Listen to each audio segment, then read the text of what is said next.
Welcome to the Intimate Marriage Podcast, where I teach educated, successful couples how to have incredible, passionate relationships so that you can stop compromising and start feeling fully alive in your relationship. I'm Alexandra Stockwell, aka the Intimacy Doctor. I'm a physician, a relationship and intimacy coach, and I'm an intimate marriage expert. My husband and I have been married for 26 years. We have 4 children and full professional lives, and we've created an amazing marriage. I've shown hundreds of couples how to do so as well. So if you want to deepen your understanding of your own relationship and learn to access new heights of emotional, sensual, and erotic intimacy, you're in the right place. I will show you how. Now, let's dive in.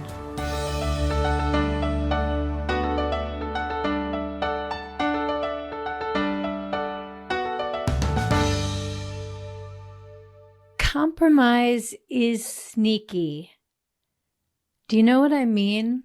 What comes to mind when I ask that? That's what I'm going to dive into today. But first, with so much gratitude, I want to read the rating on iTunes that Mokleith left. She says, smart, real, hopeful, useful. This podcast is enhancing my ability to verbalize what I would like, in general, but also very specific to sexual intimacy. Thank you so much for your help. I particularly like the way you spell things out with specificity and your example of speaking intentionally and listening generously.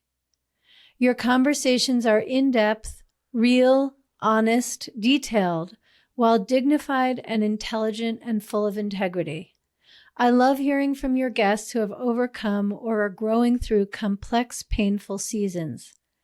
If anyone needs support for intimate relationships, that's everyone, take courage, there is hope. Coach Alexandra will encourage you with inspired relational wisdom, but she won't leave you hanging in the cosmic concept. She's strong on practical application. Read her book, listen to her pod, attend her coaching sessions. She's the real deal. Thank you so much.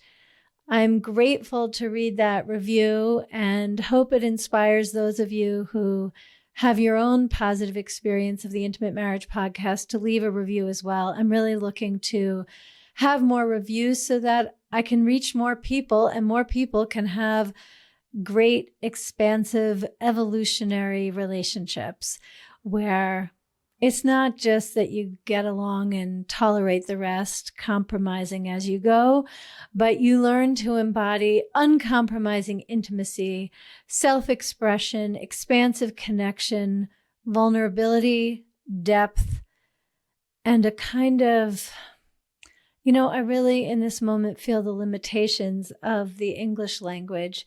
We have so few words to describe all the incredible sensations, emotional and physical, that we can share as a result of being in a really wonderful, connected marriage. So I'm glad that the podcast is influencing a listener. I hope it influences you as well. And if it does, tell a friend, because having a fantastic relationship is a learnable skill. And one of my main purposes with the Intimate Marriage Podcast is providing that education, teaching you how. One of my core concepts is uncompromising intimacy. It's the name of my book. If you haven't read it yet, be sure to get it. You can find it on Amazon, Audible, or just download the first chapter for free at alexandrastockwell.com/book. And in Compromising Intimacy, I talk about the 4 different kinds of relationships, focusing largely on the toleration relationship. The relationship which is good, it certainly looks good on the outside. It may be as good as or better than most of the people you know, but there is a lot of tolerating, a lot of compromise that's interwoven into the fabric of how you are with one another and the life you've created together. Now, it's understandable that it's that way because really the most common relationship advice that's given is that if you want a great relationship, you've got to be good at compromise.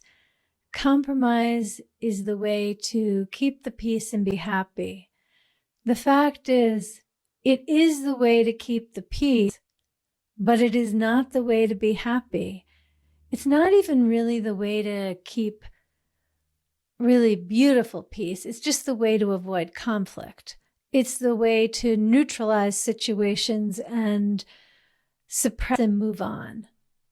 Which, if that's what you want, great. It's a good way to do that.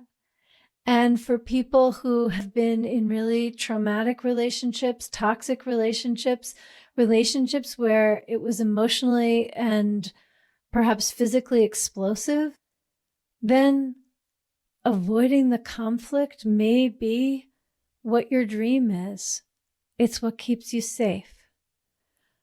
But if you yearn for more, if you yearn for erotic passion and self-expression, feeling seen, having your relationship fuel your growth and your whole life because of what is possible between you and your partner, then you've got to stop compromising. And what I want to talk about is how sneaky compromise can be, because it's easy to see where you compromise when it comes to having 2 children when you want 3, or having 3 children when you want 2, or living in suburbs when you really would prefer to live in the city, or homestead in a rural area. It is easy to understand compromise when, I'm trying to think of a good example. Well, when your spouse wants to ride a motorcycle and you really don't want them to, but you know that you don't want to fight about it for the rest of your life, so you compromise. Or maybe you compromise when it comes to naming a child or choosing the color of your living room. There are all kinds of places which it's just more obvious that you want one thing, your partner wants another, and you just go with it. You acquiesce. Probably you say, well, it's not that important, really. And you move on. And maybe it's not that important, and that's fine. But then it's not really compromise as I think of it. It's just having your priorities straight, letting it go. But when I'm talking about compromise, I'm talking about those moments when you don't really say how you feel, when you don't honor your own desire, when you don't open up about your challenges, because it will make your partner uncomfortable. So maybe you start sharing something and they have a big emotional response. They feel really sad, they feel really angry, whatever the emotional flavor is. And instead of continuing to convey what you wanted to convey, in the face of how uncomfortable you are, you stop and you compromise. Now, when I talk about being uncompromising, I am not talking about bulldozing ahead, whether it creates emotional landmines for your partner or not. You just say what you want to say and ignore their experience. No, that's in the direction of narcissism, and I am not a fan of that.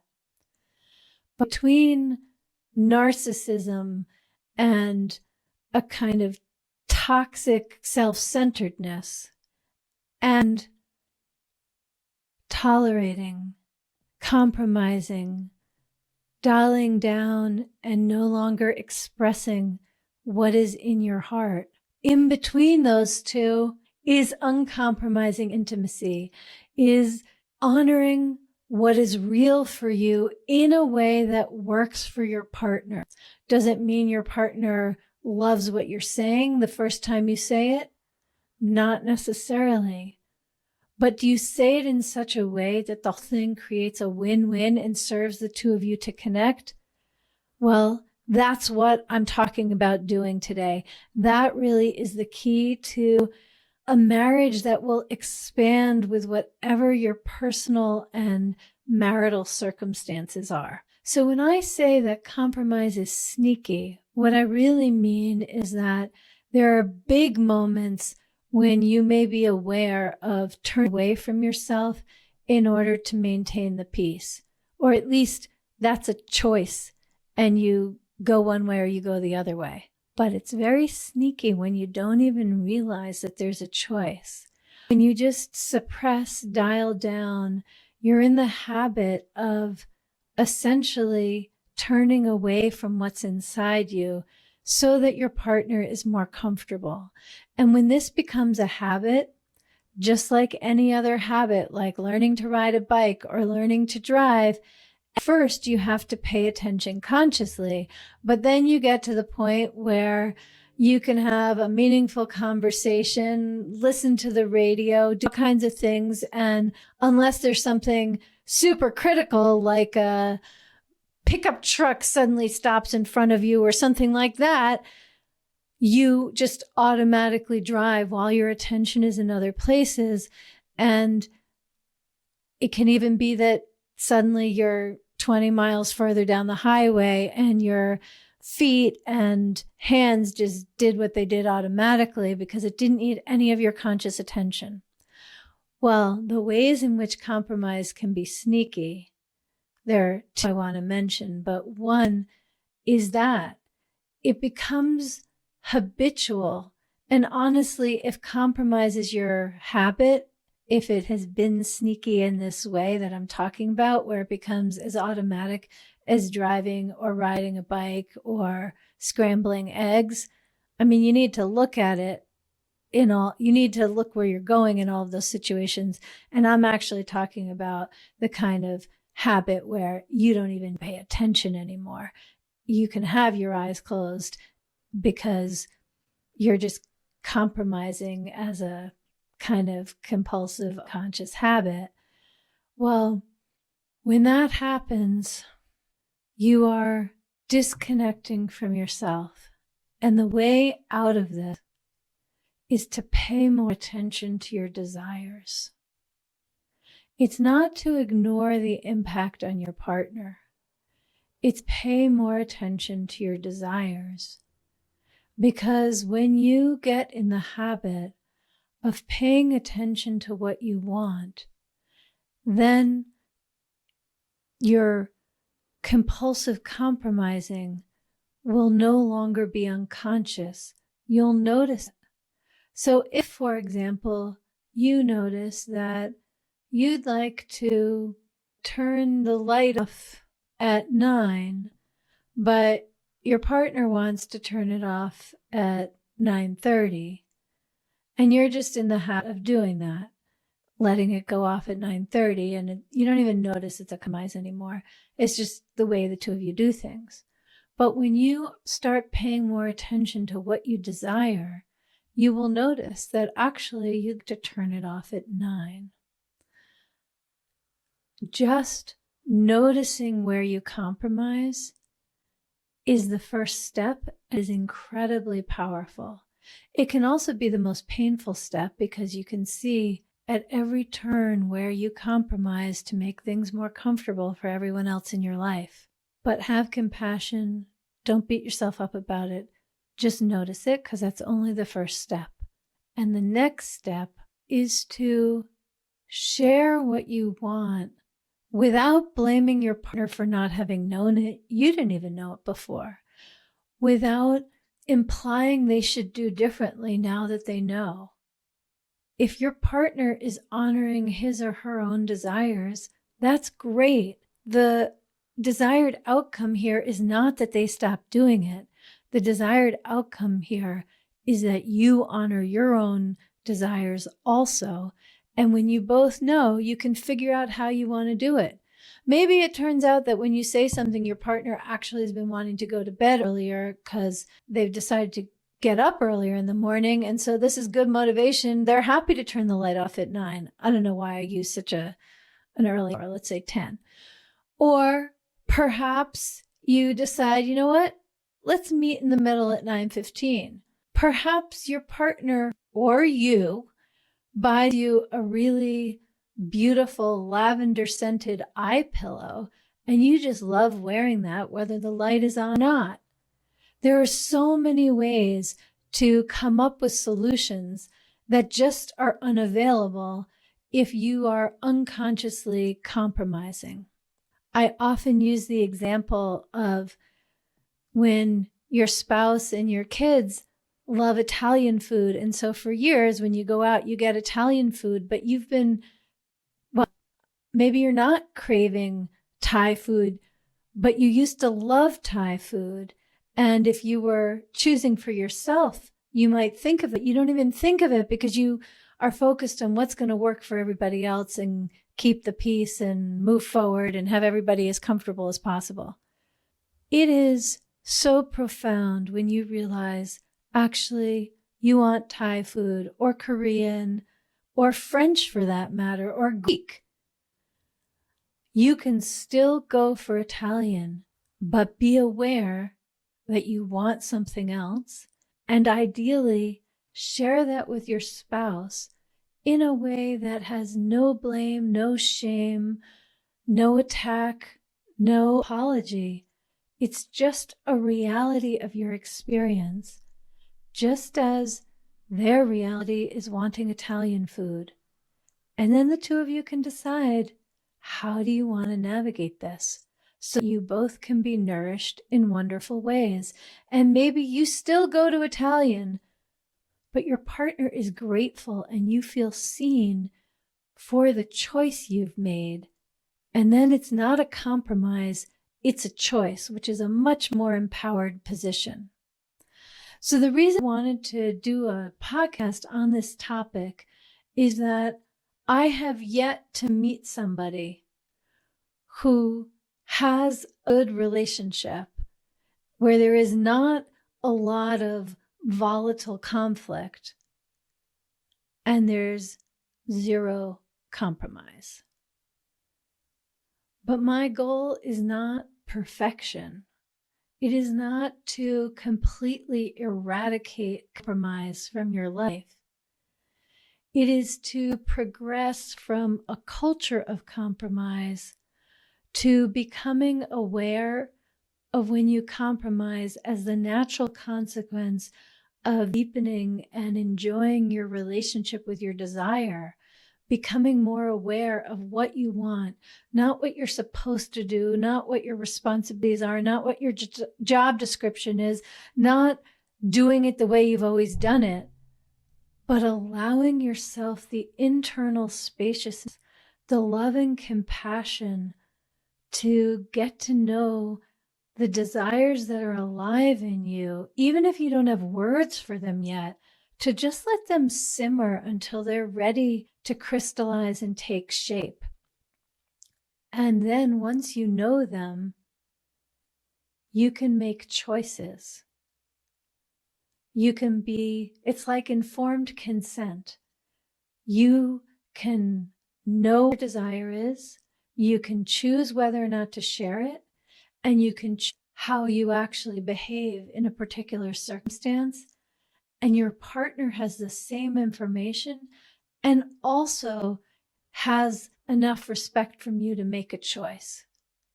Because when you're compromising, even when it's unconscious, you're essentially controlling the situation.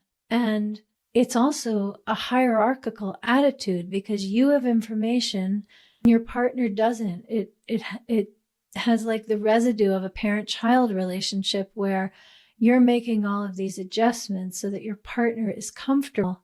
And in order to have a rich, intimate, transparent, vulnerable, evolving, nourishing marriage, it is actually essential that neither one of you is doing the parenting. Neither one of you is either consciously or unconsciously in the child role, or maybe you flip-flop depending on the circumstance. You can still take care of one another. You can still be very tender. You can still contribute to the other one's welfare. But with compromise, it really functions in a way that disconnects the two of you. And when things might look exactly the same in your behaviors, or maybe they're different based on the conversations you have, but either way, they're choices you're making. And with that, you have an adult to adult relationship, and it is collaborative, connecting, and really is foundational for more closeness, emotional intimacy, and then, of course, sensual intimacy and sexual intimacy as well. This is really one of the most nuanced and entirely essential themes that I teach. So if you have any questions or any ahas, I'd really love if you go to the website, alexandrastockwell.com, and fill out the contact form and tell me, because any part of this that you'd like me to expand on, I'd love to, because I just think the world would be a different place and every marriage would benefit so much if what I'm saying was understood and practiced by most, if not all, couples. So let me know how this lands for you by sending me a message, and by all means to break this down into super clear ways to implement what I've been sharing. Start by paying attention to your desires. Consider in any given moment what you really want, and be patient if it doesn't come to mind right away. Just having the question already kind of thins the armor and opens you up to receive more information from yourself. And once you know what you want, then share it with kindness in order for both of you to make choices. And in the process, let go of compromise and don't let it, in a sneaky way, be influencing the culture of your relationship the way it probably has been.